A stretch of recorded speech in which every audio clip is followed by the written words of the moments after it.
السلام عليكم ورحمة الله وبركاته. الحمد لله رب العالمين، الصلاة والسلام على إمام المتقين نبينا محمد وعلى آله وصحبه وأتباعه إلى يوم الدين. أما بعد، فأعوذ بالله من الشيطان الرجيم. بسم الله الرحمن الرحيم. إن الصلاة تنهى عن الفحشاء والمنكر ولذكر الله আকবার আল্লাহু ইয়ালামু মা তাসনাউন। মাননীয় সভাপতি সাহেব ও সামনের বয়োজ্যেষ্ঠ ও বয়োকনিষ্ঠ শ্রোতা মণ্ডলী, আমি আপনাদের সামনে নামাজের গুরুত্বের ব্যাপারে কিছু কথা আলোকপাত করতে চাই। আল্লাহ যেন আমাদের সঠিক কথা শোনার ও আমল করার তৌফিক দান করেন, আমিন। ব্রাদার ইসলামের 5টি ভিত্তি রয়েছে, তার মধ্যে উত্তম মানের ভিত্তি হলো নামাজ। আজকের মানুষেরা নামাজ এত বাড়িয়েছে বলার কথা নয়। নামাজের পরিবর্তে যদি পাহাড় চাপিয়ে দেওয়া হতো এত ভারী হতো না।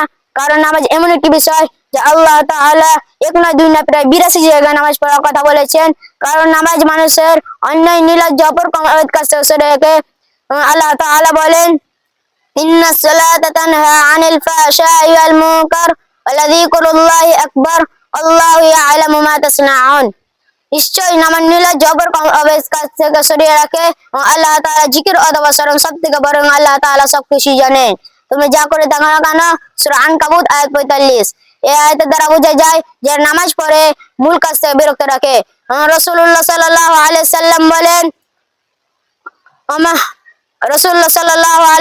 বলেন, ইন্না বাইনা রাজুলি ওয়া বাইনা শিরকাল কুফরি তারকুস সালাত। মুমিন ও কাফেরদের মধ্যে পার্থক্য হলো নামাজ পরিত্যাগ করা। মুসলিম মিসকাত প্রথম খণ্ড 58 পৃষ্ঠা। এই হাদিসের দ্বারা বোঝা যায় যে যারা নামাজ পড়ে তারা মুসলমান এবং যারা নামাজ পড়ে না অর্থাৎ সে কাফের মতো পাপ কাজ করে।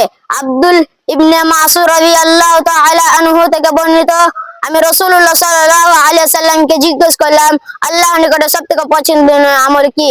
নবী করিম সাল্লাল্লাহু আলাইহি সাল্লাম বলেন, সময় মতো নামাজ পড়া।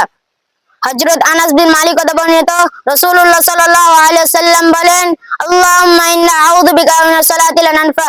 হে আল্লাহ, আমি আপনার নিকট আশ্রয় প্রার্থনা করি যে নামাজ আমাকে উপকার আসে না। আবু দাউদ হাদিস নাম্বার 216। এই হাদিস দ্বারা বোঝা যায় যে যারা আমরা নামাজ পড়ে ভালোভাবে বিনম্রতার সাথে নামাজ পড়ে সে নামাজ উপকারে আসে এবং এই নামাজ পড়ার সময় পরকালের কথা উল্লেখ করেন। রাসূলুল্লাহ সাল্লাল্লাহু আলাইহি সাল্লাম বলেন, তোমরা তোমাদের ছেলে মেয়েদের নামাজ পড়াও, তারা যখন 7 বছর হবে, যখন 10 বছর হবে তারা নামাজ পড়বে না, তারাকে প্রভাবিত করো। নামাজ না পড়লে সম্পর্কে আল্লাহ তাআলা কুরআন মাজিদের মধ্যে উল্লেখ করেন, যখন জান্নাতীরা জান্নাতে প্রবেশ করবে এবং যখন জাহান্নামীরা জাহান্নামে প্রবেশ করবে তখন জান্নাতীরা জাহান্নামীদেরকে বলবে, মাসালাকাকুম ফি সাকার ক্বালু লাম নাকু মিনাল মুসাল্লিন। কোন জিনিস আমাদের জাহান্নামে নিক্ষেপ করেছে? তখন জাহান্নামীরা বলবে, আমরা নামাজ পড়তাম না। সূরা মুদ্দাসসির আয়াত 43।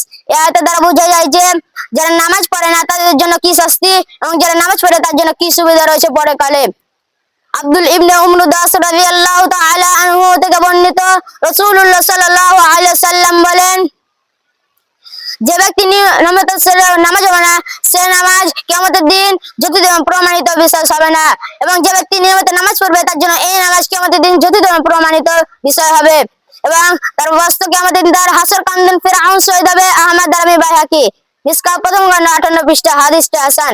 মানুষ আজকে দুনিয়ায় রং তামাশা খেলাধুলা মস্তমেতে আছে, এই জন্য কি মানুষ সৃষ্টি? কখনোই নয়। আল্লাহ বলেন, আমা খালাকতুল জিন্না ওয়াল ইনসা ইল্লা লিয়াবুদুন।